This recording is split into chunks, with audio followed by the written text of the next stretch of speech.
All right, well, hello and welcome to another digital town hall conversation here in the Lieutenant Governor office. I'm David Zuckerman, your Lieutenant Governor, and today we're going to be talking about mental health.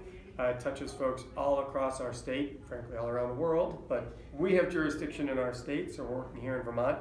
And joining me to share more about mental health in the state, what the state is doing, what nonprofit organizations are doing to help with health, with interactions with state government and all kinds of different sectors of people's lives are a couple different folks. Julie Tesler, who is the Executive Director of the Vermont Council of Developmental and Mental Health Services, and Lori Emerson, who is the Executive Director of NAMI Vermont, and NAMI is the National Alliance on Mental Illness. So welcome to you both. And Thank you. Thank you. And thank you for the work you are each doing in your various roles to really help Vermonters, some of whom are wonderfully succeeding and others who are struggling with some mental health issues. And so I just want to start with asking each of you to give a brief update, what you do or what your organization does, and how also someone can get in touch with you if they feel they need your services, because sometimes it's also hard. Folks, you know, we have stigmas and they don't feel like they can reach out or ask for help. And I know that's probably the biggest hurdle at first is being available and welcoming people to reach out, because the path forward is helped with communication and getting over that. That's right. So would you like to start off? Sure. My name is Lori Emerson. I'm the Executive Director at the National Alliance on Mental Illness of Vermont. And as our mission, we provide support, education, and advocacy for organizations who are affected, or for people who are affected by mental illness. And we also work with advocacy in the legislature, on different committees for organization. And we have an 800 line that people can call us if they do need support or if they need to be referred to other services. And that's 800-639-6480. 6480. Okay. Yes. Wow, excellent. Thank you. And Julie, why don't you talk about what you do? I The work council. at Vermont Council, which is part of Vermont Care Partners. Okay. So we have 16 designated specialized service agencies in our membership. Those are often known as the community mental health centers, but we also work in developmental disabilities, and some agencies only provide developmental disabilities. So our provider network provides a full range of services, birth to death, looking at social determinants of health. So it may be that you're in a mental health crisis, but it also relates to the fact that you're homeless, you just lost your job, issues with children in school. You know, it could be a whole range of things. So the community mental health approach is a very broad-based approach for all the people we serve. So to find out about the agencies and the services we provide, go to our website, www.vermontcarepartners.org, and you'll see our services. You'll see the policy work we do on behalf of the provider network and the people we serve. We do trainings. We have a conference coming up March 14th on cultural diversity and inclusion in communities. So it's a pretty active network, and as health reform moves forward, we're very involved in those discussions and figuring out how do our services fit into healthcare, because if you don't address the social determinants of health, you're more likely to need high-end medical care. And many times the answer is not medical care, but the social determinants. It's housing, it's jobs, it's having someone who can provide support, it's having relationships. Maybe transportation. Transportation. Social isolation really affects people's health and wellness. And we do everything from wellness to crisis intervention. Yeah. So it's a pretty broad array of services and supports we offer to people. I don't know which one you'd ask us of, but there are all kinds of statistics out there about how many people are affected by mental health, either directly or indirectly, a family member or others. Let's start with directly, and I know there's a range of definitions of mental health. So, but broadly, how many folks are affected by some sort of mental health situation and either acutely or chronically in need of support in one way or another, or wraparound, which is sort of a term that's used with all those range of things that you were talking about. Do either of you have statistics on that? 1 in 5 people are Yeah. affected by a mental health condition, and 1 in 25 with a serious mental health condition. Okay. And half of us during our lifetime are going to experience a mental health condition. Okay. So that affects a lot of us. And then if you looked at substance use disorders, I think it's 1 in 7. And developmental disabilities also affect many people, especially autism. So the range of mental health conditions affect most Vermonters, your families, your friends. It's about all of us. Yeah, and actually, you mentioned autism. I just want to say, so many times in society, mental health, folks with mental illness are stigmatized, and that's a real challenge for a lot of individuals. There is a young woman from Sweden who has Asperger's, who has spoken up, I think it was to either Davos or to a World Climate Panel, who was absolutely brilliant in calling out political leaders for dragging their feet on addressing issues of climate change that we have known for a very, very long time. And that's just one example, obviously, of an extraordinarily amazing individual, mental illness or not, who is out there to speak change. But that, I guess I'm trying to break down that stigma that, you know, if you have mental illness, then you can't be a productive member of society, or that you're a challenge, when in reality, there are 1 in 4 to 1 in 25 people living with us every single day, at jobs, teaching, learning, and being a part. Yeah, contributing. Great word. So I just kind of wanted to touch on that because, you know, sort of the first question I was going to ask is, how does stigma impact people who have mental health conditions and their ability to receive either healthcare services they need or getting jobs in both ways? Yeah.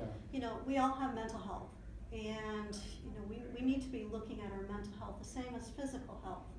And there are times when our mental health might be off balance, and being able to take care of that, being able to talk about it and just have a conversation with other people, with the community, to say that it's okay to talk about your mental health, that you know, everybody can be affected, and there are different supports in place to be able to manage stress or other factors that might, you know, be able to affect people with their mental health as well. Right. In fact, we have many health events that happen to everybody throughout life, and yet often they are met with either sympathy, or it's just a part of what life is, and how do we, you know, as a friend or whatever, be sympathetic and so forth, whereas this is a health issue and it gets a different energy from a lot of folks. Not always, and thankfully I think we're changing that energy, which is what this conversation is for, but it's a work in progress, right? Absolutely. And so I think addressing it as part of our health. We have mental health, we have physical health, it's all about health.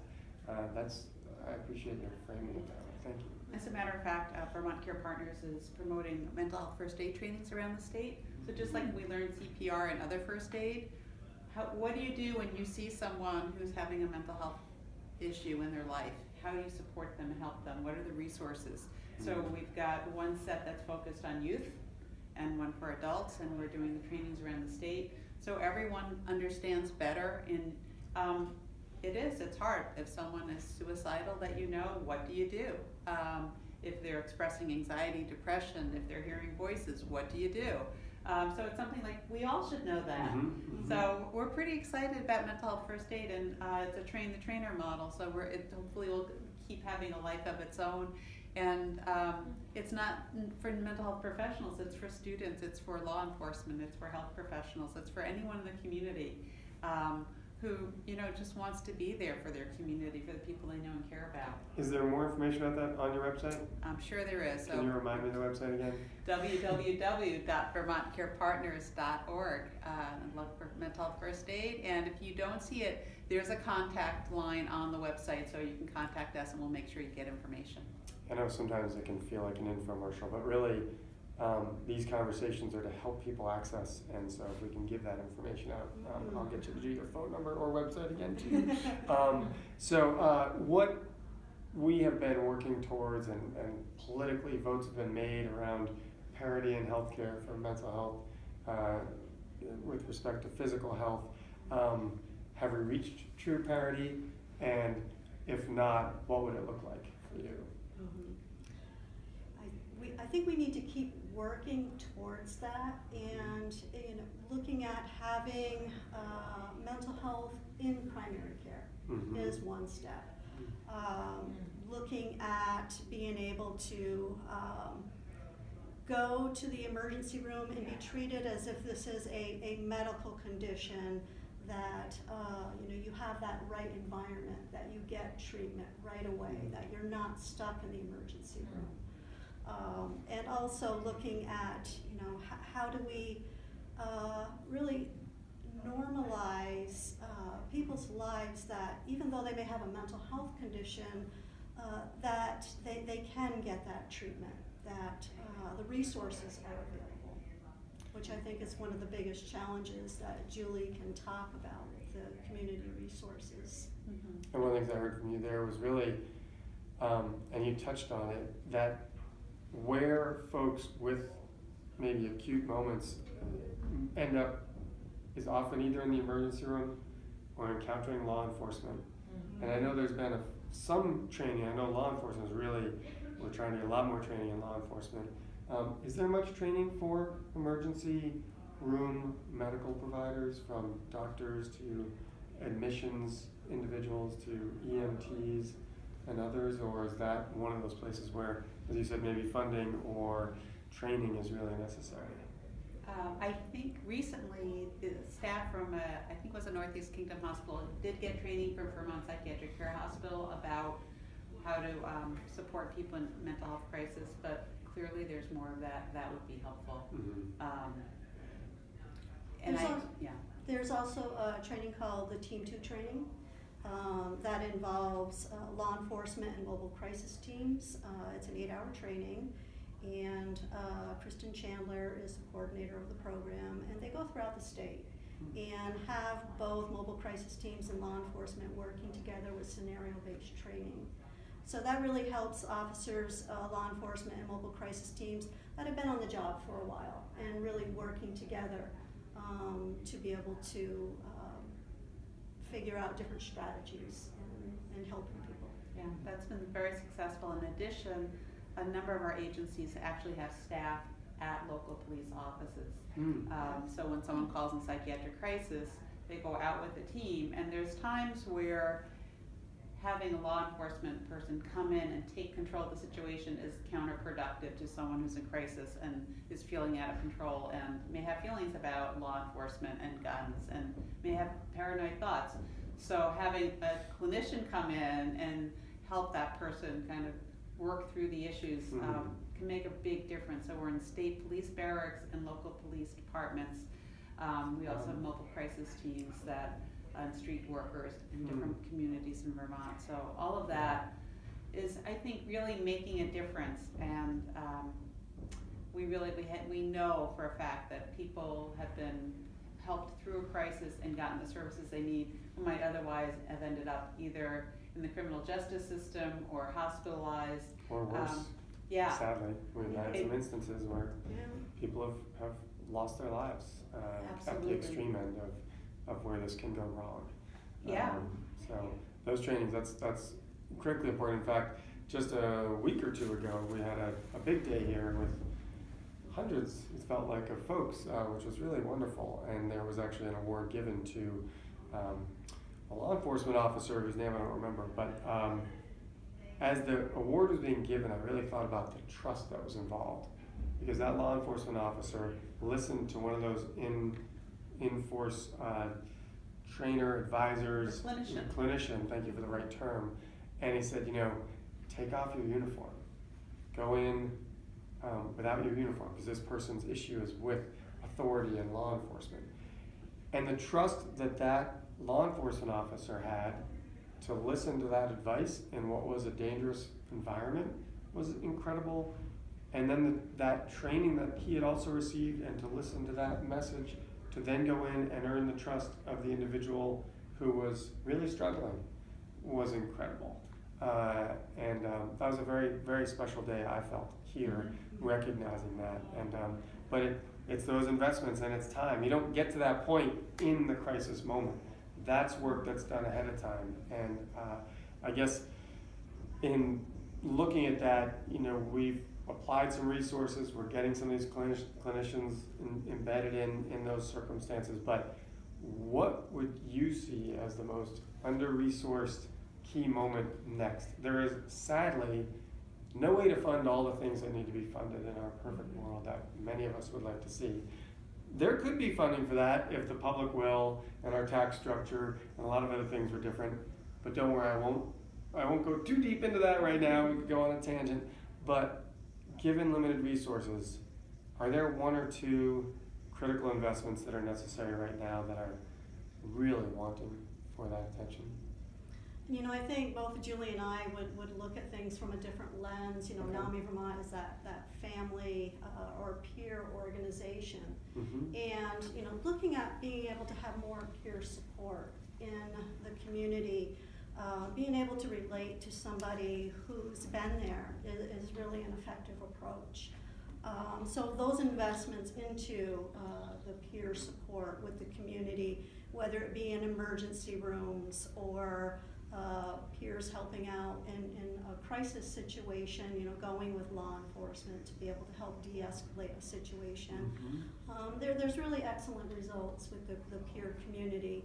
And it's really about maintaining your wellness when you're in the community. And a lot of times people might need inpatient hospitalization.